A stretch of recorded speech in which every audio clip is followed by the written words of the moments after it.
सुनामधन्य श्रमिक नेता communist party पूर्वतन राज्य सह संपादक अक्षय कुमार प्रधान राज्यस्तरीय स्मृति सभा सीपीआई राज्य संपादक प्रशांत मिश्र अध्यक्षतार पूर्ण रंगमंच परिसर में नवेम्बर 20 तारिख में अनुष्ठित हो जाइछि। स्मृति संसदर संपादक और विशिष्ट श्रमिक नेता महेश्वर राउत अक्षय प्रधान सफल संग्रामी जीवनी उपर विस्तृत विवरणी उपस्थापन करथिले।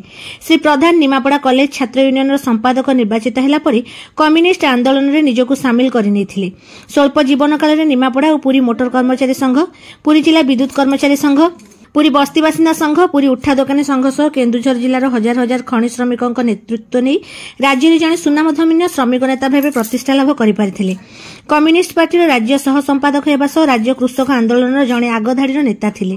स्मृति सभा सीपीआई पूर्वतन राज्य संपादक आशीष कानुंगो, सीपीएम राज्य संपादक सुरेश पाणिग्राही, पुरी जिला परिषद अध्यक्ष स्वप्नाराणी स्वाई, श्रमिक नेता ब्रजबंधु प्रधान, बीजेडी नेता विद्याधर स्वाई प्रमुख देशर संविधान सुरक्षा, संगीन बेकारी समस्या, उत्कट दरदाम वृद्धि, श्रमिक और कृषक विरोधी आईन, गणतंत्र सुरक्षा, सर्वोपरि सरकार आदानी अंबानी भली बहु देशीय पुंजीपति हाथ में लुंठन करने जेपरी टेकी देवारे लागिछंती ता विरुद्ध में देशर जनता संग्राम चलाइबा आह्वान करथिले।